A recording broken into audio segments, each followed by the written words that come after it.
കൂട്ടുകാരെ, അപ്പോൾ എല്ലാവർക്കും പുതിയ വീഡിയോയിലേക്ക് സ്വാഗതം. അപ്പോൾ ഇന്ന് ഞാനൊരു ഡേ മൈ ലൈഫായിട്ടല്ല നിങ്ങളുടെ മുമ്പ് വന്നത്. അപ്പോൾ ഞാൻ പോയ ഓരോ വഴികളെന്ന് പറയുമ്പോൾ നമ്മൾക്ക് ഓരോ ഘട്ടത്തിലും നമുക്ക് മാനസികമായിട്ട് ഒരുപാട് ബുദ്ധിമുട്ടുകൾ, ഡിപ്രഷനിലോട്ട് നമ്മൾ പല രീതിക്ക് പോവാറുണ്ട്. ചിലർ അത് ഓവർടേക്ക് ചെയ്യും, ചിലർ അതിനുള്ള ട്രീറ്റ്മെൻറ്റ് എടുക്കും, ചിലർ ഈ ജീവിതം തന്നെ അവസാനിപ്പിച്ച് പോവും. അപ്പോൾ നമുക്ക് ഒരു ആത്മഹത്യ എന്ന് പറഞ്ഞൊരു ചിന്ത നമ്മുടെ മനസ്സിൽ ഉണ്ടാക്കുന്ന ആ ഒരു ചിന്ത നമ്മൾ തന്നെ സ്വയം അത് മാറ്റണം. അപ്പം ഞാൻ എൻ്റെ ഈ ഡിപ്രഷൻ പല രീതിയിൽ വന്നപ്പോഴും ഞാനത് എങ്ങനെയാണ് ഓവർടേക്ക് ചെയ്ത് ഇവിടം വരെ എത്തിയെന്ന് നിങ്ങൾക്ക് കൂടി പറഞ്ഞു തരാമെന്ന് ഞാൻ കരുതുന്നു. കാരണം എന്നെപ്പോലെ കഷ്ടപ്പെടുന്ന ഒരുപാട് പേര് കാണും. അപ്പോൾ ഞാൻ എങ്ങനെയാണ് ഇതിനൊക്കെ ഓവർടേക്ക് ചെയ്തതെന്ന് നിങ്ങൾക്ക് പറഞ്ഞുതരാമെന്ന് വിചാരിച്ചു. അപ്പോൾ എനിക്ക് ഡിപ്രഷൻ തുടങ്ങുന്നതെന്ന് വെച്ചാൽ ഒരു 16.5 വയസ്സ് മുതൽ 17 വയസ്സ് തൊട്ടാണ് ഡിപ്രഷൻ തുടങ്ങുന്നത്. അപ്പോൾ മെയിനായിട്ട് പറഞ്ഞൊരു 17 വയസ്സ് ആവും. അപ്പോൾ എൻ്റെ ആദ്യത്തെ ഫസ്റ്റ് മാരേജ് ഒരു ലവ് മാരേജ് ആയിരുന്നു. അപ്പോൾ ആ ലവ് മാരേജിലും എൻ്റെ ഹസ്ബൻഡ് എനിക്കൊരു 17 വയസ്സൊക്കെ അടുപ്പിച്ച് ആവാറായപ്പോൾ മരണപ്പെട്ടു പോയി. ഏകദേശം ഒരു 1.5 കൊല്ലത്തിനകം ആയി നമ്മൾ ഒരുമിച്ച് ജീവിക്കാൻ തുടങ്ങിയിട്ടപ്പം കല്യാണം ഇപ്പോൾ ലവ് മാരേജ് ആയതുകൊണ്ട് ആ പ്രായത്തിൻ്റെ ഒരിതുകൊണ്ട് എനിക്ക് ഡോക്ടറെയൊക്കെ കാണിക്കപ്പോൾ നമ്മൾ സ്നേഹിച്ചിരിക്കുന്ന ആ സമയത്ത് തന്നെ ഡോക്ടറെയൊക്കെ കാണിക്കപ്പോൾ എനിക്ക് അറിഞ്ഞുകൂടായിരുന്നു ഡിപ്രഷൻ എന്താണ് ഇതിൻ്റെയൊക്കെ അസുഖം, എന്താണ് വിഷാദം, അങ്ങനെ ഒന്നിനെയും പറ്റി അറിയത്തില്ലായിരുന്നു. പക്ഷെ പുള്ളിക്കാരനെന്ന് വെച്ചാൽ എൻ്റെ ഹസ്ബൻഡെന്ന് വെച്ചാൽ മെയിനായിട്ടെന്ന് വെച്ചാൽ മരുന്നുകൾ കഴിക്കുമായിരുന്നു. തൈറോയിഡിൻ്റെ അങ്ങനെ ഈ ഡിപ്രഷൻ്റെ അങ്ങനെ ഡോക്ടറെ കണ്ട് ഗുളികളൊക്കെ ആയിരുന്നു. പിന്നെ നല്ലതുപോലെ സിഗരറ്റ് വലിക്കുകയും കുടിക്കുകയും ഒക്കെ ചെയ്യും. കുടിക്കുന്നതെന്ന് വെച്ചാൽ എന്നെ കല്യാണം കഴിച്ചതിന് ശേഷമൊക്കെ വല്ലപ്പോഴേ കുടിക്കാറുള്ളൂ. അപ്പം എന്നെ കല്യാണം കഴിച്ചപ്പോൾ കുറേയൊക്കെ റിക്കവറായി വന്നായിരുന്നു. അപ്പം നമ്മളിങ്ങനെ അസുഖമുള്ളവരും മെയിനായിട്ടും കുടിക്കുകയും പിന്നെ രണ്ടാമത്തെ കാര്യം നമ്മളിങ്ങനെ പുക വലിക്കുകയൊക്കെ ചെയ്യുമ്പോൾ അതുകൊണ്ട് കൂടുകയാണ് ചെയ്യുന്നത്. അപ്പം എനിക്ക് അത്രയ്ക്ക് അറിഞ്ഞുകൂടെങ്കിൽ പോലും അന്ന് എനിക്ക് ആ പ്രായത്തിൻ്റെ ഇതിൽ എനിക്ക് അത്രയ്ക്ക് അറിഞ്ഞുകൂടെങ്കിൽ പോലും ഞാൻ ഒരുപാടൊക്കെ കുടിക്കാതെയും സിഗരറ്റൊന്നും പുക വലിക്കാതെയൊക്കെ ഒരുപാടൊക്കെ ശ്രദ്ധിച്ചായിരുന്നു.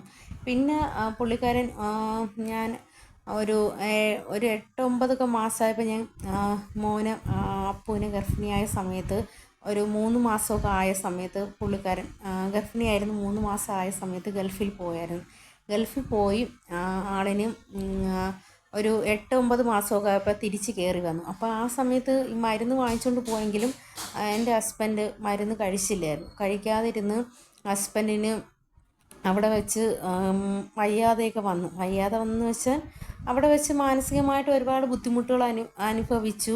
അപ്പം അങ്ങനെ പെട്ടെന്ന് അവിടെ നിന്ന് ജോലിയൊക്കെ മതിയാക്കി. ജോലിയിൽ തന്നെ ഒരുപാട് ബുദ്ധിമുട്ടുകളായി. നല്ല സാലറി കിട്ടുമെന്നൊക്കെ പറഞ്ഞു.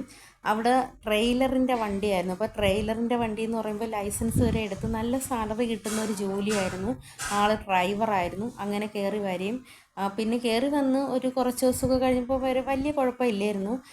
പിന്നെ ആൾ വലുതായിട്ട് അങ്ങനെ മിണ്ടാറില്ല. അപ്പോൾ വണ്ടിയിലൊക്കെ പോകുന്നതുകൊണ്ട് കുഞ്ഞ് കരയുന്നതുകൊണ്ടൊക്കെ ഒറ്റയ്ക്കൊക്കെയാണ് കിടക്കുന്നത്, വേറെ റൂമിലൊക്കെയാണ് കിടക്കുന്നത്. പിന്നെ ഒരുപാട് അകൽച്ചയും.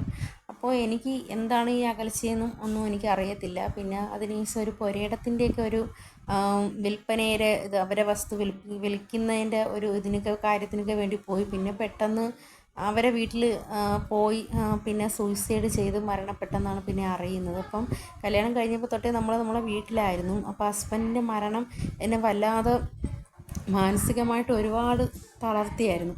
ഹസ്ബൻഡിൻ്റെ മരണം മൂത്ത മോന് 6 മാസമുള്ള സമയത്താണ് അപ്പന് ചോറ് കൊടുക്കുന്നതിൻ്റെ പിറ്റേന്ന്. ഇപ്പോൾ ഇന്ന് ചോറ് കൊടുക്കുകയാണ് അമ്പലത്തിലെങ്കിൽ പിറ്റേന്നാണ് മരണപ്പെടുന്നത്. അത് എന്നെ വളരെ അധികം ഞാൻ ഡിപ്രഷനിലോട്ട് പോയി. കാരണം ആ ഒരു മരണത്തിൽ നിന്നും റിക്കവറായി പക്ഷേ ഞാൻ വന്നാൽ പോലും അവരെ ബന്ധുക്കളിൽ നിന്നും ഒരുപാട് ഒരുപാട് മാനസികമായിട്ട്. ഇപ്പോൾ എൻ്റെ ഇതെന്ന് വെച്ചാൽ എൻ്റെ ഹസ്ബൻഡ് മരണപ്പെട്ട് കിടക്കുന്ന സമയത്ത് തന്നെ എന്നെ ഉപദ്രവിക്കാനും അടിക്കാനും നമ്മൾ ആ ഒരു സമതല ഒരു അവസ്ഥയിലോട്ട് കടന്നു പോകുന്നവർക്ക് മാത്രം അറിയും. പെട്ടെന്ന് വീട്ടിൽ നിന്ന് നല്ല രീതിക്ക് പോകുന്ന ഒരാൾ അവിടെ ചെന്ന് ഇങ്ങനെ മരണപ്പെടുകയും പിന്നെ അത് അത് നമുക്ക് പെട്ടെന്ന് ചിന്തിക്കാൻ പോലും പറ്റാത്തൊരവസ്ഥയാണ്. കാരണം ഞാൻ മോന് പ്രസവം കഴിഞ്ഞ് 6 മാസമൊക്കെ ഉള്ളു. അപ്പം ഞാൻ തന്നെ വളരെയധികം ആ ഒരു പ്രായത്തിൻ്റെ ഇത് വെച്ച് വളരെയധികം എന്താ പറയണ്ടേ, ഒരു ഡിപ്രഷൻ മൂഡിലാണ് ഞാനും പോകുന്നത്. കാരണം ഉറക്കമില്ലായ്മ അറിയാമല്ലോ. അപ്പോൾ അങ്ങനെയൊക്കെ ഒരുപാട് ബുദ്ധിമുട്ടിൽ ഈ ഒരു മരണം എന്നെ വല്ലാതെ തളർത്തിയായിരുന്നു.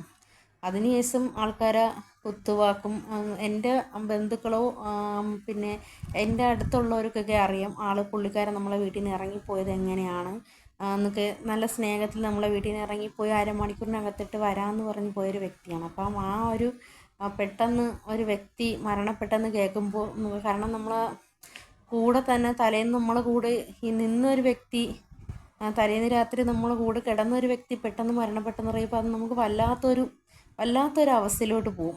പിന്നെ ചിലതൊക്കെ നമുക്ക് ഒരു സ്വപ്നം പോലെ നമുക്ക് എൻ്റെ ഹസ്ബൻഡ് മരിക്കുന്നതിൻ്റെ തലേന്ന് ഞാനൊരു വലിയൊരു വണ്ടി അപകടം സ്വപ്നം കണ്ടായിരുന്നു.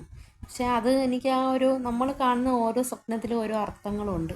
അത് പിന്നെ ഞാൻ കാണുന്നതിൽ എനിക്ക് പല അർത്ഥങ്ങളും എനിക്ക് എന്തെങ്കിലും ഒരിത് കാണുമെന്ന് എനിക്ക് പൊതുവേ മനസ്സിലാകാറുണ്ടായിരുന്നു. അപ്പോൾ വളരെയധികം ഞാൻ ഒരുപാട് ബുദ്ധിമുട്ടിയായിരുന്നു ആ ഒരു ഡിപ്രഷനിൽ നിന്ന് കടക്കേണ്ടി വന്നു. അന്ന് എൻ്റെ കല്യാണം കഴിയുന്നതിന് മുമ്പ് തന്നെ നമ്മളെ വീടിൻ്റെ തൊട്ടപ്പുറത്ത് വാടകയ്ക്ക് താമസിക്കാനായിട്ടൊരു ചേച്ചി വന്നു. അത് എൻ്റെ സഹോദരിയാണ്, ചേച്ചിയാണ്, കൂട്ടുകാരിയാണ്, എല്ലാമാണ്. അപ്പോൾ അവരെ ഒറ്റ സപ്പോർട്ടിലാണ് ഞാൻ ജീവിച്ചിരിക്കുന്നത്. ഇല്ലെന്നുണ്ടെങ്കിൽ ഒരുപക്ഷെ ഞാൻ ചിലപ്പോൾ മരണപ്പെട്ടേക്കാം. പിന്നെ എൻ്റെ മോന് ആരുമില്ല. അപ്പോൾ അങ്ങനെയുള്ള ഒരുപാട് കാരണം എനിക്ക് എൻ്റെ ഹസ്ബൻഡ് മരണപ്പെട്ടതിൽ പോസ്റ്റ്മോർട്ടത്തിൽ തന്നെ പല രീതിക്കും മിസ്റ്റേക്കുകളുണ്ട്. അപ്പോൾ കേസ് കൊടുക്കണമെങ്കിൽ പോലും എനിക്കന്ന് 18 വയസ്സ് പോലും ആയിട്ടില്ല. അപ്പം അന്ന് എനിക്ക് ഒന്നും ചെയ്യാൻ പറ്റാത്ത ഒരു അവസ്ഥയായിരുന്നു. അപ്പോൾ ആ ഒരു അവസ്ഥയിൽ കൂടെ കടന്നു പോകുന്നവർക്ക് മാത്രം അറിയാം എന്താണ് എങ്ങനെയാണെന്നൊക്കെ. അപ്പോൾ അങ്ങനെയൊക്കെ ഒരുപാട് കഷ്ടപ്പെട്ടു. അതിനുശേഷം പിന്നെ +1-നും +2-നും പിന്നെ പഠിക്കാനൊക്കെ പിന്നെ പോയി. പിന്നെ ഒരു 3 കൊല്ലമൊക്കെ കഴിഞ്ഞ്, അപ്പോൾ ഈ 3 കൊല്ലം വരെ ഞാൻ വളരെയധികം എന്താണെന്ന് പറഞ്ഞു എനിക്ക് കുറച്ചൊക്കെ ഒരു 1-1.5 കൊല്ലമൊക്കെ ആയപ്പോൾ ഏകദേശം ഞാൻ ഒരു റിക്കവറായിട്ട് പൊതുവേ ഇങ്ങനെ വന്നു ഒരു വിധം എന്ന് മാത്രം പറയാം. എങ്കിലും എനിക്ക് വെളിയിലോട്ടൊക്കെ ഇറങ്ങുമ്പം അവർ ജോലി ചെയ്യുന്ന വ്യക്തികളെ ജോലി ചെയ്യുന്ന ആ ഒരു ജോലി, അവർ ഡ്രൈവറായിരുന്നു. അപ്പം ബസ് ഡ്രൈവറായിരുന്നു. അപ്പം ബസ്സിലൊക്കെ പോകാറായപ്പം നമ്മളാ സ്നേഹിക്കുന്ന സമയത്ത് ഞാൻ ബസ് ഓടിക്കുന്ന സമയത്ത് ഞാൻ ബസ്സിലൊക്കെ അപ്പോൾ ആ ഒരു ഓർമ്മകളും അങ്ങനെയൊക്കെയുള്ള ഒരുപാട് രീതിയിൽ എന്നെ അലട്ടാനൊക്കെ എന്ന് വെച്ചാൽ ആ ഒരു ഓർമ്മ എനിക്കങ്ങ് വല്ലാതെ ഒരു അവസ്ഥയിലോട്ട് പോയി. അപ്പോൾ അതിനൊക്കെ ഞാൻ റിക്കവറായി. ഏകദേശം ഒരു 2-2.5 കൊല്ലമൊക്കെ ആയപ്പോൾ റിക്കവറായപ്പം അപ്പോൾ വീട്ടുകാർ വേറൊരു വിവാഹ ബന്ധം വന്നായിരുന്നു. അങ്ങനെ ഞാൻ മോനെയും കൂടെ നോക്കുന്നൊരു വ്യക്തിയാണ് കല്യാണം കഴിക്കുകയെന്ന് പറഞ്ഞു. അത് കണക്ക് മോനെ നോക്കുന്നൊരു വ്യക്തിയെ കല്യാണം കഴിച്ചു. പിന്നെ കുറച്ച് നാൾ ജീവിതമൊക്കെ ഞാൻ നല്ല രീതിക്ക് പൊയ്ക്കൊണ്ടിരിക്കുകയായിരുന്നു. പിന്നെ വീണ്ടും കുറച്ച് നാൾ കഴിഞ്ഞപ്പോൾ രണ്ടാമത് ഗർഭിണിയായി. ആ സമയത്ത് മോനെ എടുക്കുന്ന സമയത്തൊക്കെ എൻ്റെ ഇപ്പോഴത്തെ അമ്മാവി മോനെ എടുത്തുകൂടാ, അങ്ങനെ പിന്നെ കുഞ്ഞുങ്ങളെ തമ്മിൽ വേർതിരിവ്, അങ്ങനെ ആ ഒരു അവസ്ഥയിൽ വീണ്ടും ഡിപ്രഷനിലോട്ട് വീണ്ടും കടന്നു. പിന്നെ അതിനും ഞാൻ എങ്ങനെയെങ്കിലുമൊക്കെ റിക്കവറായി വീണ്ടും വന്നു. അതിനുശേഷം പിന്നെ അമ്മയൊക്കെ ആയിരുന്നു മെയിനായിട്ട്. അമ്മയുടെ കൂടെയാണ് ഞാൻ വീട്ടിൽ നിൽക്കാനായിട്ട് പറ്റത്തില്ല. കാരണം അച്ഛന് ഭയങ്കര കുടിയൊക്കെ ആയിരുന്നു. അപ്പോൾ ആ ഒരു സ്വഭാവമൊക്കെ ഉള്ളത് കൊണ്ട് ഒരിക്കലും കൊച്ചുനാളെ തൊട്ടേ നമ്മൾ കുടിക്കുകയും എന്തെങ്കിലും ഒരു നിസ്സാര കാര്യത്തിനൊക്കെ ഒരുപാട് അടിക്കുകയൊക്കെ ചെയ്യുന്ന ഒരു വ്യക്തിയായിരുന്നു. അപ്പോൾ അതുകൊണ്ട് ഞാൻ കൂടുതൽ ഇവിടെയാണ് നിന്നത്. അപ്പോൾ അമ്മാവിയും ഞാനൊക്കെ ഈ ഒരു തർക്കത്തിൽ അമ്മാവിയൊക്കെ വേറൊരു വീട്ടിൽ പോയി താമസിക്കുകയും നമ്മൾ ഈ വീട്ടിലാണ് തുടർച്ചയായി ഈ വീട്ടിൽ തന്നെ നമ്മൾ നിൽക്കുന്ന വീട്ടിൽ തന്നെ നിന്ന്. പിന്നെ അമ്മയായിരുന്നു കൂട്ട്. അപ്പോൾ അമ്മയൊക്കെ നിന്ന് പിന്നെ ഒരു 2-3 കൊല്ലമൊക്കെ കഴിഞ്ഞപ്പോഴാണ് കറമ്പിക്കുട്ടിയെ ഞാൻ ഗർഭിണിയാവുന്നത്. അപ്പോൾ കറമ്പിക്കുട്ടിയെ ഗർഭിണിയായപ്പോഴും പ്രസവ സമയത്തൊക്കെ എനിക്ക് അമ്മാവനും ആരും ഒരു സപ്പോർട്ടും ഇല്ല. എൻ്റെ അമ്മയും എൻ്റെ ചേച്ചിയൊക്കെ ആയിരുന്നു കൂടുതലും എനിക്ക് സപ്പോർട്ട്. വേറെ ആരും സപ്പോർട്ടൊന്നുമില്ല. അവരാണ് പ്രസവ സമയത്തും എല്ലാം നിന്നത്. എൻ്റെ അമ്മ ഒരുപാട് എന്നെ നല്ല രീതിക്കാണ് നോക്കിയെടുക്കുകയെല്ലാം ചെയ്തതും.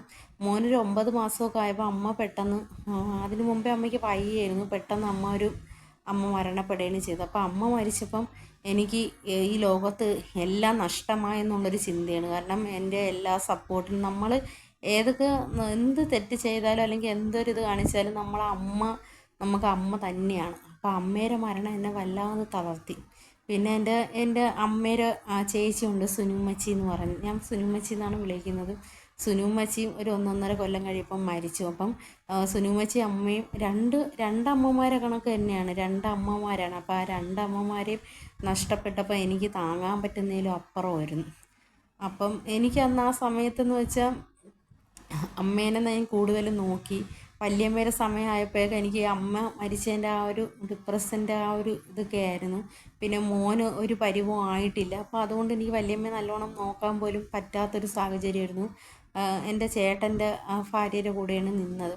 അപ്പോൾ അങ്ങനെയൊക്കെ ആയി ഒരുപാട് പിന്നെ വല്യമ്മയും പെട്ടെന്നുള്ളൊരു മരണമായിരുന്നു. അപ്പോൾ നമ്മളെ കുടുംബമേ ആ ഒരു ഇതിൽ പെട്ടെന്ന് എല്ലാം കൊണ്ടും എന്താ പറയണ്ടേ, ആരും ഇല്ലാത്തുള്ളൊരു ഇത് കണക്കായി. അപ്പം പിന്നെ മോന് 9 മാസമേ ഉള്ളായിരുന്നു. അപ്പം രണ്ടാമത്തെ മോന് ജെന്നി വരുന്ന സമയമായിരുന്നു. അപ്പോൾ ജെന്നി വന്ന് ഒരു സമയത്ത് ജെന്നി വന്നപ്പോൾ കുഞ്ഞിനെ കിട്ടൂലെന്ന് തന്നെ പറഞ്ഞായിരുന്നു. അങ്ങനെ കുഞ്ഞിനെ നമ്മൾ ഒരുപാട് കഷ്ടപ്പെട്ട് നോക്കി ഒരു വിധമൊക്കെ ആക്കി. അതിനുശേഷം എൻ്റെ ഈ അമ്മ മരിച്ച് മോന് 9 മാസം ആണ്.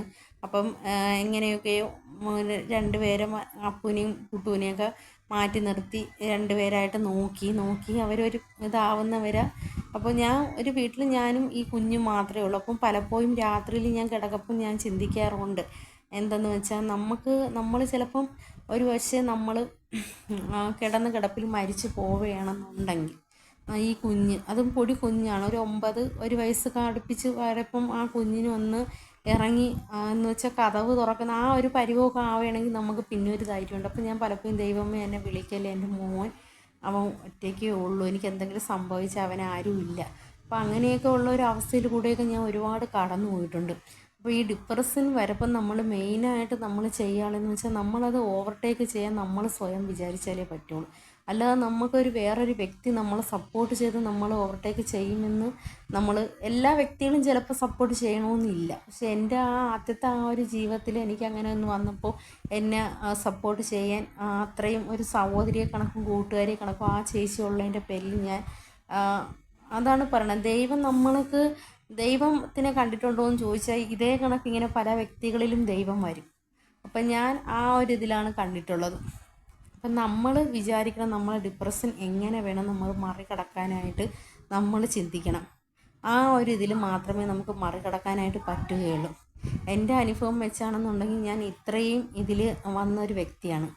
എന്നെയോ ഞാൻ മരിക്കാനായിട്ടുള്ളൊരു വ്യക്തിയാണ്. പല രീതിയിലും പല ബുദ്ധിമുട്ടുകളിലും ഇന്നും പല രീതിയിൽ നേരിടുന്നുണ്ട്. പക്ഷെ ഞാനത് പ്രതിരോധിച്ച് വരുന്നുണ്ട്. കാരണം എനിക്ക് ഈ ഒരു ഇതിന് കടന്നു വന്നാലേ പറ്റുള്ളൂ.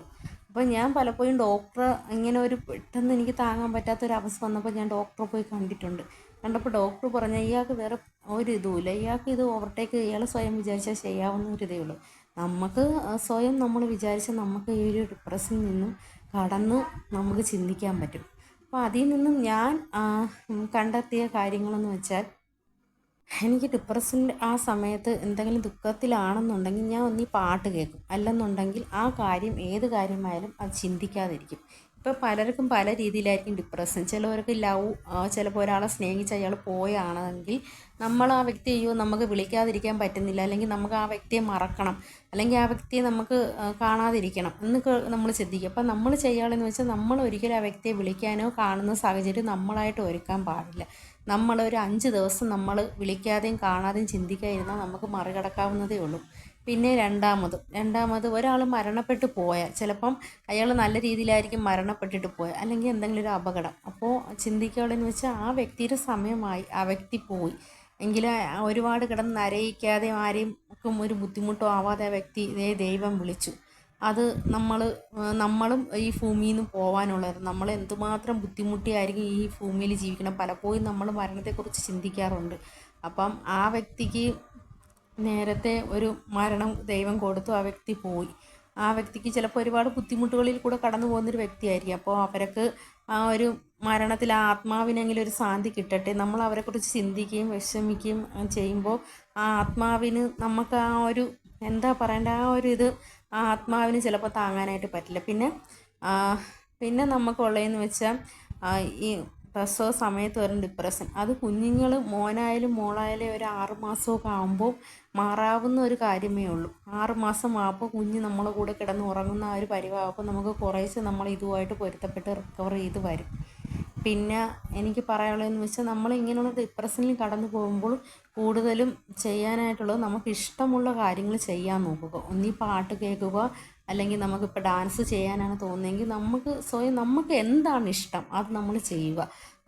അപ്പം നമുക്ക് സ്വയം ഈ ചിന്തകളിൽ നിന്നും നമ്മൾ റിക്കവറായി വരും. അതാണ് ഞാൻ മെയിനായിട്ട് ഈ ഒരു ഇതിന് ചെയ്തത്. അതാണ് എനിക്ക് നിങ്ങളോടും പറയാനുള്ളത്. പിന്നെ ഒരു കൗൺസിലിംഗ് ഒക്കെ ആവശ്യമുണ്ടെന്നുണ്ടെങ്കിൽ നിങ്ങൾ 1056 എന്ന നമ്പറിൽ വിളിച്ച് ഒരു കൗൺസിലിംഗ് ഒക്കെ ഇടയ്ക്ക് എടുത്താൽ മതി. പിന്നെ പരമാവധി നമ്മൾ തന്നെ സ്വയം റിക്കവർ ആവാൻ നോക്കണം. ഒട്ടും നമ്മളെ കൊണ്ട് പറ്റിയില്ലെന്ന് തോന്നുന്നെങ്കിൽ നമുക്കൊരു സൈക്കോളജിസ്റ്റിനെ കാണാം. അപ്പോൾ എൻ്റെ ഒരനുഭവങ്ങളും ജീവിത സാഹചര്യങ്ങളും എല്ലാം ഞാൻ നിങ്ങളുടെ അടുത്ത് പറഞ്ഞിട്ട് ഞാൻ എൻ്റെ ഡിപ്രഷനിൽ നിന്നും ഞാൻ എങ്ങനെയാണ് റിക്കവർ ആയെന്ന്. അപ്പോൾ നിങ്ങൾക്ക് ഈ വീഡിയോ ഇഷ്ടപ്പെട്ടിട്ടുണ്ടെങ്കിൽ ലൈക്ക് ചെയ്യണം, പിന്നെ കമൻറ്റുകൾ ഇടണം, തെറ്റുകുറ്റങ്ങളുണ്ടെങ്കിൽ ക്ഷമിക്കണം. Okay, bye, see U.